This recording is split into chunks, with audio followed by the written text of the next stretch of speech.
Resident Evil 4 is an amazing achievement in a variety of ways. Its inspired state-of-the-art cinematic presentation works incredibly well with its relentlessly exciting white-knuckle action, all of which is wrapped up in a lengthy adventure chock full of hidden secrets and bonus extras. It obviously isn't for the squeamish or for those otherwise not qualified to play this gory, mature-rated GameCube game, which is too bad for those people because it's hard to imagine anyone else not being consistently thrilled and impressed by what Resident Evil 4 has to offer. This was just a short snippet taken from Greg Kasavin's amazing review of Resident Evil 4. The game was breathtakingly good and still is to this day. It revolutionized the industry in more ways than one, and I will expand on this later on. But for now, let's go back in time to January of 2005. Leading up to its release, there was serious anticipation for the game. There were rumors that it used new mechanics and a unique camera style, something that had never been seen before. A few early promises couldn't be met, like an optional first-person view, for example.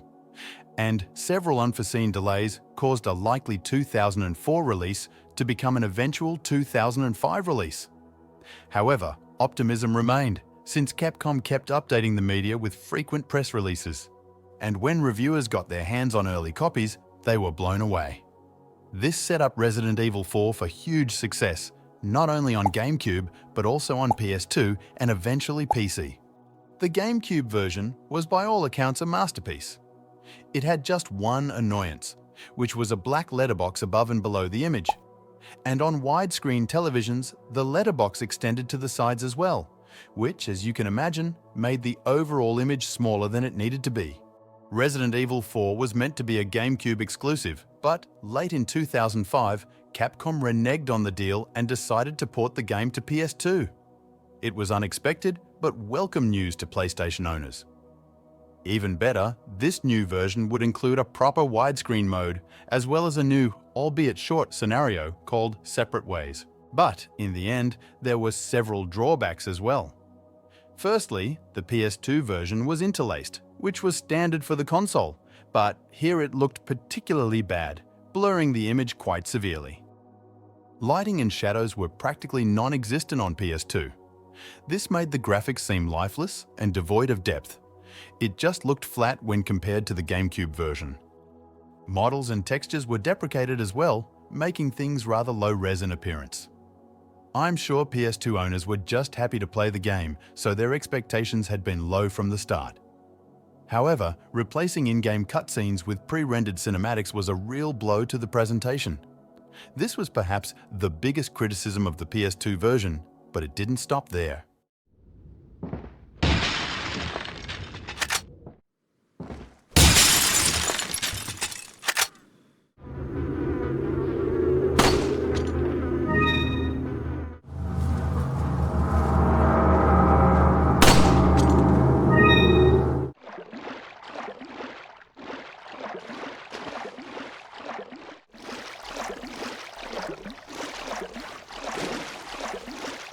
As you just heard, audio quality was lowered on PS2, probably for the sake of performance. And yet, Capcom was not done. They also removed minor environment details, as you can see here with the water. And as for the draw distance, I'll let you decide for yourself, but in my opinion, it looks better on GameCube. It wasn't just the sounds and visuals that were changed though. As you can see here, enemies were placed to make the combat more challenging.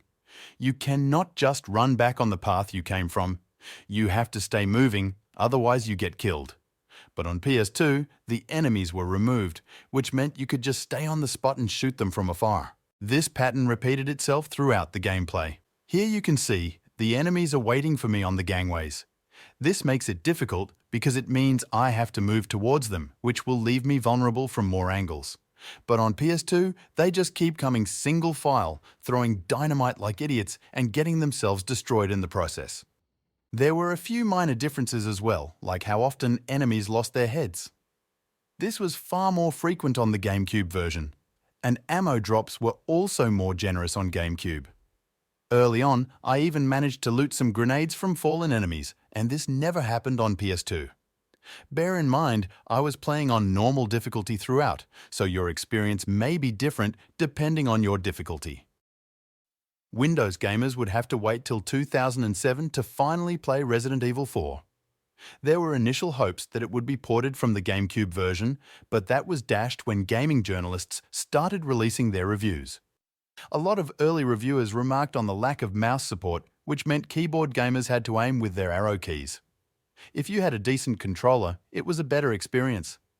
But unfortunately, familiar button mappings were replaced with numerical values, and this made QuickTime events much harder than they needed to be. The settings panel was also very sparse, so to run at proper widescreen, PC gamers had to change their resolution inside the setup tool config file.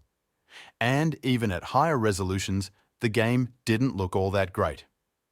Sure, some models and textures looked better than their PS2 counterparts, but when you upscale the graphics for both versions, it's obvious that they were cut from the same cloth. The PC version had pre-rendered cinematics, it had inferior lighting, and worst of all, combat was exactly the same as the PS2 version. So overall, it was very disappointing.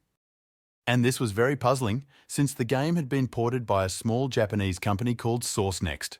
Now, some of you who are regulars on my channel will know that SourceNext ported several Resident Evil games to PC, as well as Dino Crisis. But Resident Evil 4 was different, because this was the first time the company made an international port. Before this, PC versions of their ports were squarely aimed at the Japanese market. By 2007, the gaming scene had changed by several metrics. The Xbox 360 was already entering its second year, and the PS3 had just been launched. Competition was a lot stiffer than it had been in 2005. Capcom realized they had to do something, and so a few months later, we got the infamous patch 1.1.0. It massively improved the PC version's graphics. The patch didn't fix everything, though. It essentially just improved the lighting and shadows, but the game still used pre-rendered cinematics, the combat was unchanged from before, and details didn't quite match the Gamecube version. So it was just a cosmetic improvement in the end. One side benefit of the patch is that it fixes bugs on Windows 10 or later. I'll let the visuals do the talking.